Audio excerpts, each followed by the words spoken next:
with Dan. You're not over with that much. Oh, okay. All right.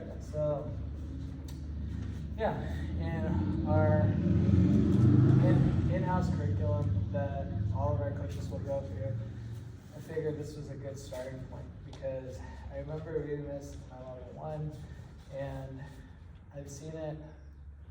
I can't tell you how many times since taking my level 1, like 10 years ago, basically. But every time I read this, I see more and more. And it has took me a long time to understand CrossFit. And I think that for all of us, it's important to understand why we're a CrossFit, why we train CrossFit. And so that when you go have conversations with people outside of CrossFit, because they're very staunch about CrossFit not working and not making any sense at all, that you can explain it to them. And doesn't mean that they're gonna buy in or agree, and that's okay, but at least you understand it and you're confident in what we're delivering and why, right? And I started making the study guide. I get say you guys, I think 16 questions to begin with. I was like going and I was like, oh shit, I can't give them like 50 questions for 1 week. So I realized we should break this down in like 3 weeks because there's a lot here. It's a long article.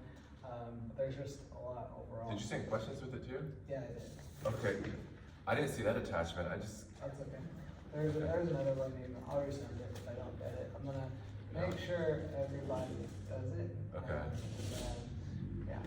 So Sorry, I only finished this one out. That's okay. We'll talk about some of those questions. We don't have to like go too granular rereading the study guide because I'm pointless. I wrote down some things to talk to you guys about. With okay. So the first thing I want to talk about is what is CrossFit's definition of fitness. It's really simple, but it's one of those things that even if you're like a really good CrossFit coach and you don't like internalize it, you might go like to be fit in all the things, right? But like there's a very specific definition. Do you remember it? Do you remember it? Yeah, it was a routine is an enemy of specialize in everything. So kind of like being a jack of all trades. You put it down, but don't have competency in every type of movement, and don't just specialize in one thing. Be good at all. That's a part of it, but it's not the specific answer. There's a very specific answer for this. You want to tell us? Work capacity cross broad time. Yeah. So yeah, that's what it is. And that's a very important thing to understand because it's a definition. Like again, like what you said is not wrong, but it's not the definition. The definition is what CrossFit and Greg Glassman are known for, is defining it, right? And so like that's important because if you read some of the journal articles, it talks about going to like a functional fitness seminar and like the shake weight people are like, this is functional fitness, and then like the Pilates people, this is functional fitness, and everyone's like, yeah, functional fitness, but they're all talking about something different. And so that's the common definition in there of what fitness is. So what we're trying to build is work capacity across broad time, so short time, long time, and then modal, meaning different kinds of exercises, whether it's deadlifting or cardio or deadlifting and cardio together. That's the time and modal domains, right? So cool. And then next question I had about was why is an endurance athlete not considered fit according to CrossFit? And that's where I think your answer really comes in. Also, like what a fringe athlete is. That's one of the like level 1 questions, I think. And do you guys remember that? Yeah, he's talking about like how you have well, he said that Mark Allen's like the fittest man on earth, but was he really the fittest man? Yeah. Like you could have a marathoner, but he has a low vertical leap. Yeah. So I mean, he's not really mean. He's he could run forever, but what about other things? Yeah. Where you're just good at one thing, he has no vert. So is he really? For sure. What do you think? Yeah, Fit it. same thing. I just said they're not well balanced. Yeah. It's the same idea.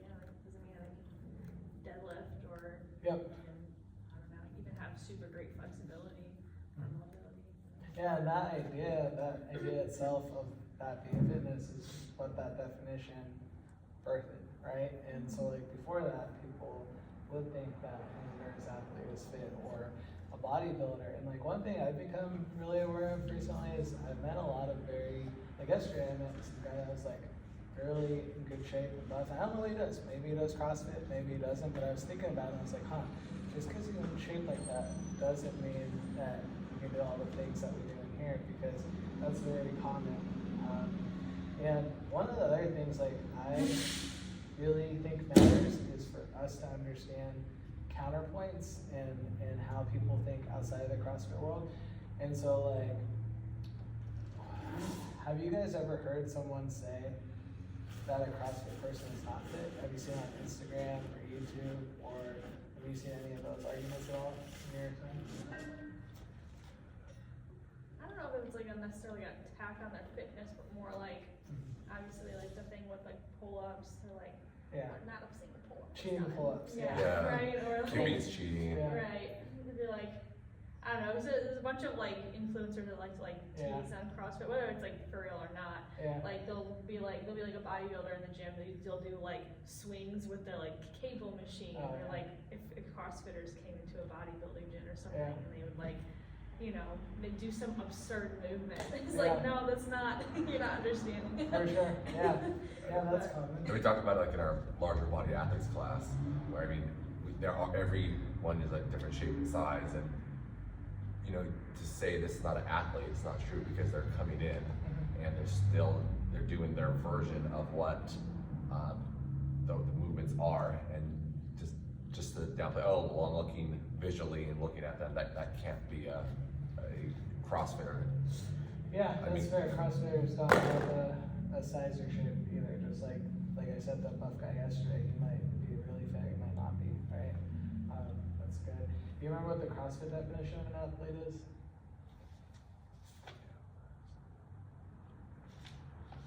I don't remember what it was. It wasn't in here. Was it- But, okay, was it like- no, but I think it has, wait, what were you gonna say? I was gonna say, is it like somebody who like trains or Yeah, something? that's what I remember it as. So Okay.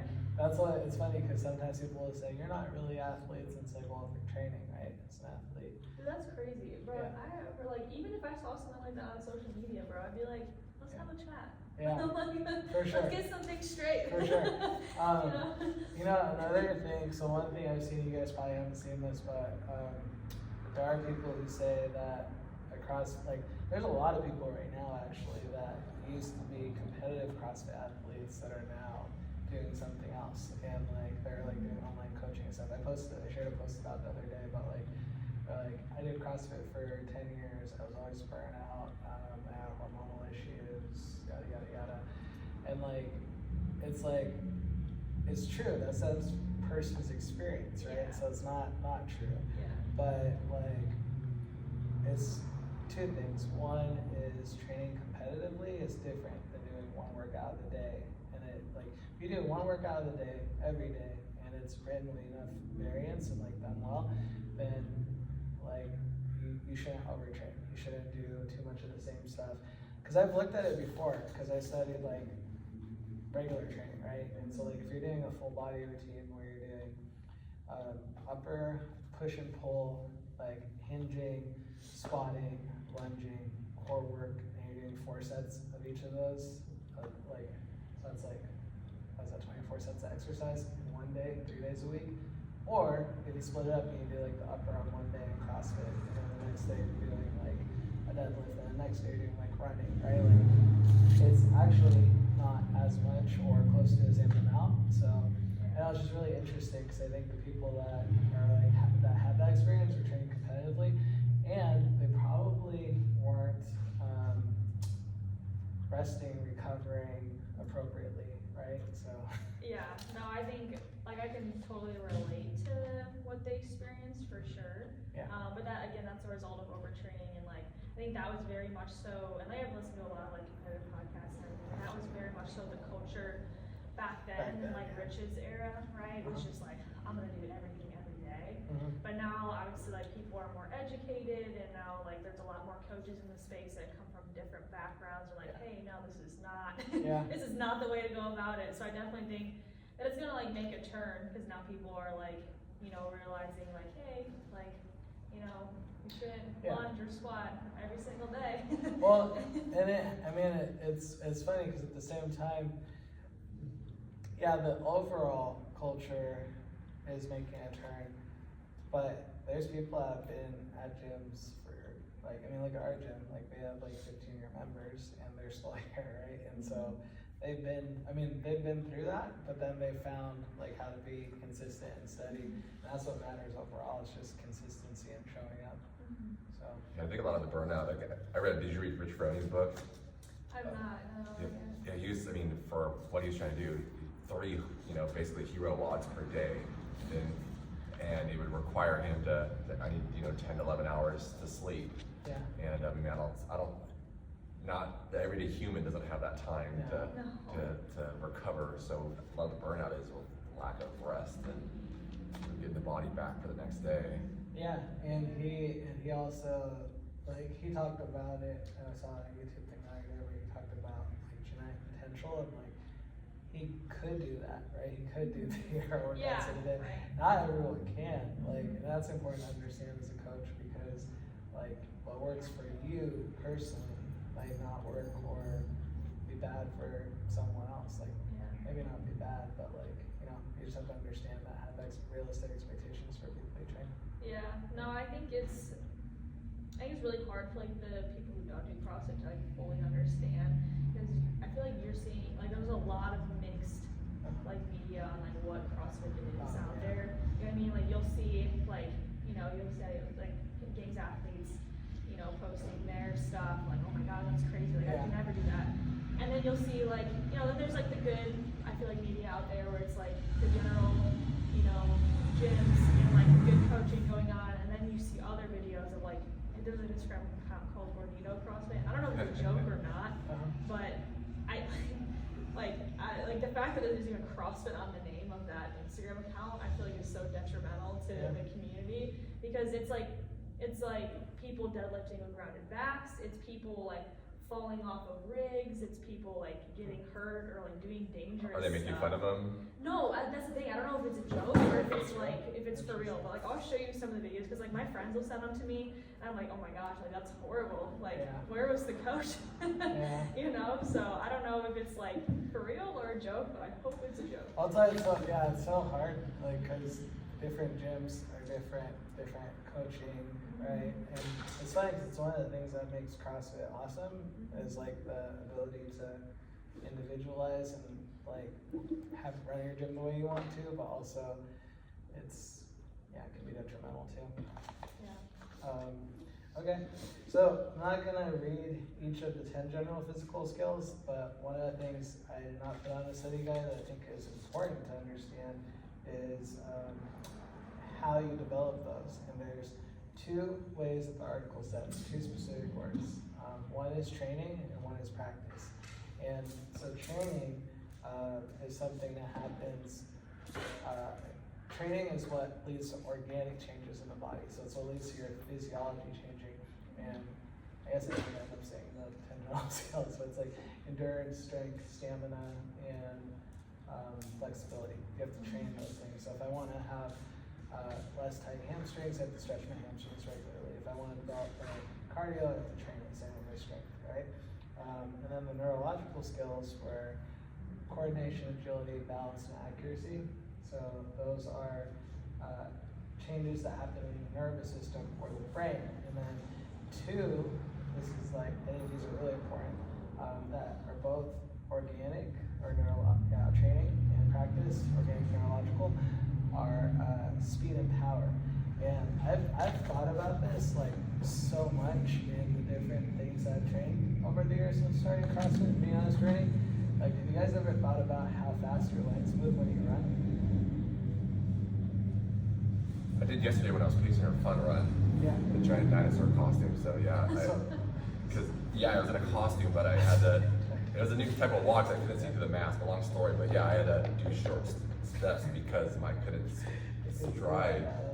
I got video of it. I don't know if I'm gonna sure or not. But yeah, I was thinking about how many steps I'm doing to get around this 400 Yeah. meters. But I couldn't go as fast, so maybe thinking of my normal, top speed as I run. So, yeah, it's interesting because like if you ever intentionally try to run like 100 meter, 50 meter as fast as you can, like you're training your body to move at that really fast pace. And it's interesting to think of because why do you run at the pace you run at, and how do you change it? And like of course, like a track coach or someone that's training a runner is going to think about that way more than we do. But speed is a skill, and it's there's a continuum of speed to strength. I don't know if you guys have ever seen it before, but in the middle is like power, and so like that's where it's like part your body being able to do a thing and part the brain. Speed is more on the brain side, and other interesting things about adaptations is you can retain them for a certain amount of days. I think like when you're training speed, you can only retain your top speed for 7 days. Your cardio and your like strength, you could retain for 40 days. So like you don't have to train it as much. And so it's just interesting to think about those adaptations. And like every day that we're in here, we're training those adaptations in different ways. Whether we're doing sprints, box jumps, wall balls, like that's something I think is important to understand as a coach. Is why are we doing this movement? Why are we doing these movements in a combination? Like what could we get out of this, right? And it isn't like you don't have to do that, right? Like you could just be like, yeah, this is the workout of the day, this is the form. But if you really understand, so like when people go, why are we training a muscle up? Why are we training a wall ball? This is stupid. And you tell them like, well, the wall ball is part accuracy, part coordination, part strength, part speed strength, because it's a lightweight and you're going up fast, right?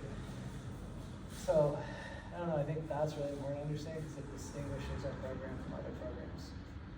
Yeah. You guys have any thoughts on this? Yeah, no, this does help when we do get questions, why are we doing this? Like what function is this? Yeah. Like on Wednesdays, some guys are asking, well, what's the difference? When do I ever use an overhead squat in my life? The fuck? Okay, I'll tell you. So another thing, right, is like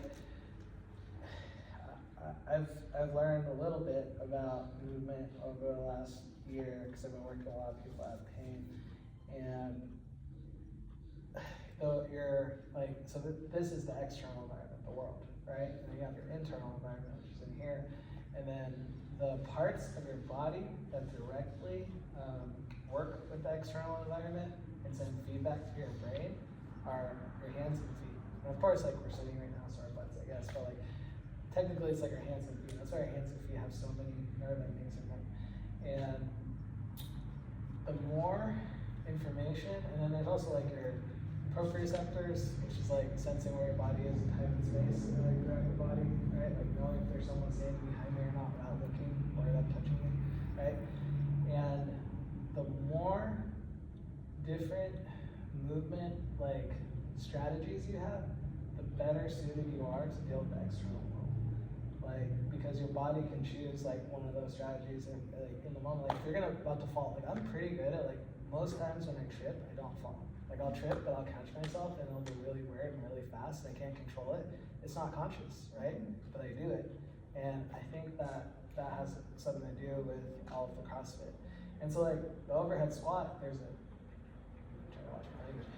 a ton of balance, and there's a ton of core strength, and there's a ton of shoulder stabilization and hip stabilization and foot.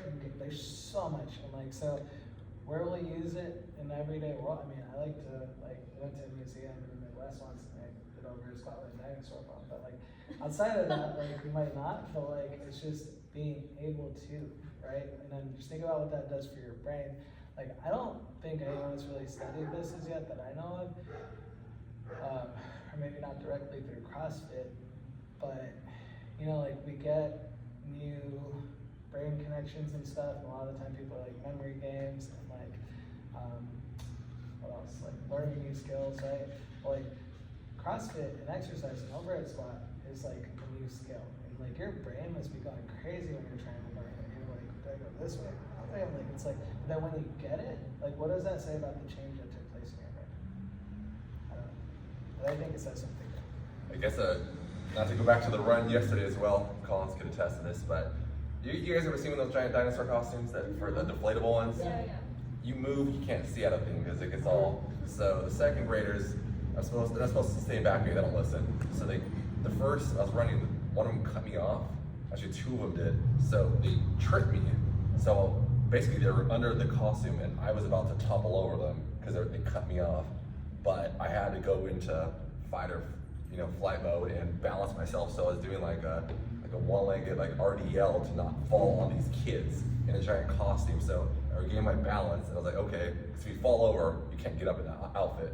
So then I regained my balance, got cut off again a second later, and I was like wobbling and I literally would have landed on kids because here I'm going, and they're coming this way. I fall on them, I'm a big person, so Yeah. I had to balance Yeah. when I couldn't see, and just not. That's what I'm talking about. You've done one leg. I don't know how you quantify that in a CrossFit Journal, giant costume not falling on children, but yeah, I mean, that you could, anyone else would have like toppled over these kids. Like it was like that. Like they took out my legs as they're trying to run, and I couldn't see. I mean, falls are like the number one thing that takes out older adults, right? And when does anyone like train balance like in their life ever if they're not in the gym, right? So, I need video of this to prove it. It's on my phone. So I had a case study, but I probably gave you guys the answer. It's really simple. 3 times a week, Bob does full body strength training. So he does, like I said earlier, squat, hinge, push, pull, core, and lunge. He does 4 sets of each exercise, 10 reps. And then the other 2 days, he does long, slow distance cardio. What's wrong with Bob's program? What's missing from Bob's program? So 2 days of slow cardio. And 3 days of strength. It's heavy strength. He doesn't add a sport. Cardio could be like jogging, but like there's no sport involved with that. So the article talks about having something varied. So There's no variance, he said. I don't see the variance. Why is that a problem for Bob? If Bob's goals are to live a long time and be able to chase his grandkids, could he do that with this program that he's doing? Better than do nothing, but Yeah. I mean, there could be like better things. Like, I mean, I don't- I didn't hear anything like stretching or like. well, he stretches. He Okay. stretches. We'll say that. There's got a good warm up. Okay. Yeah. Okay. Anaerobic and aerobic balance might be off. In what way? Well, because if he's doing a slow jog, that's well, different. That's aerobic. Yeah, but anaerobic is I got to dart to get my kids, so he's missing the dart part where he's at the quick burst of speed. You are on the right track, but it's not for that reason. So anaerobic, because you could also say anaerobic, he's got an anaerobic work with strength work. But what you're saying is what I was looking for. So I could read between the lines. You're saying that he's not sprinting, so he's not practicing power, right? Yeah, like if a lady or someone got their purse stolen and you had to go be the hero and save them, could he do that? Yeah, he wouldn't have that urge. Or he just videotape it with his phone like people do, I don't know, but. Yeah, that's what I was looking for, which is missing that middle, right? Okay, and then talked about training and practicing and the skills. Talked about like why higher skills a little bit with our overhead squat example. I also had like muscle up, double unders, snatch and handstand like under that, but that was the same conversation with the overhead squat. And then I wrote down the blood pressure because Mackenzie told me how to study for my level 3 and my body fat percentages because I was in that article.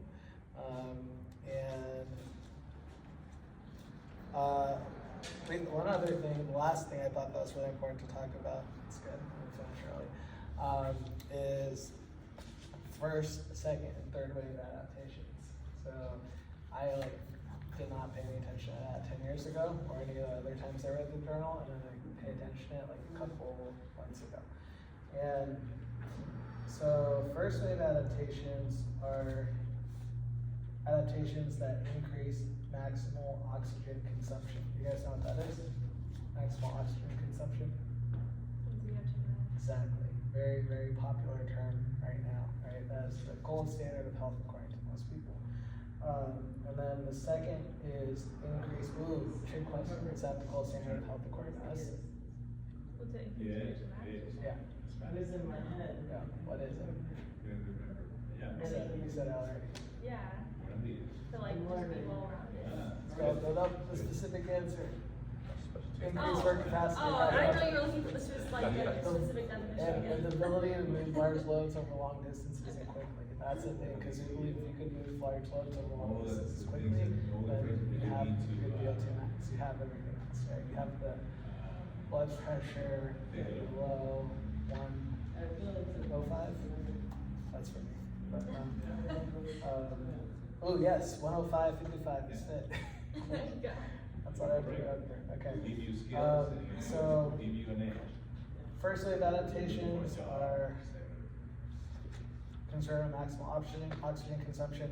The second is increased lactate threshold. And if you guys remember, lactate is a byproduct that's made when you do intense like work, repetitive work. It has to do with intensity. It's when you're working at or above a certain intensity, your body starts to accumulate lactate, and that slows you down. And it's not, lactate itself isn't a bad thing, it's because your body can't get oxygen from the, oh my gosh, I'm not like, body can't pull enough oxygen out of the blood. That's what I'm looking for. So you accumulate lactate.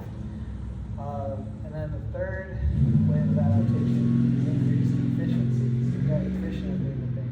In CrossFit, we're interested in maximizing the first wave adaptations and procuring the second systematically through multiple modalities, so different exercises, including weight training and avoiding completely third wave adaptations. We don't want to get efficient at things. We want to keep challenging ourselves to do all the different things, which is a very interesting take. But it's because the first two have greater physiological changes. That's why. So, you guys have any thoughts on that one? I just found that interesting. Because everyone's like, well, if you don't do the same thing every week, how are you going to get good at it, right? Yeah.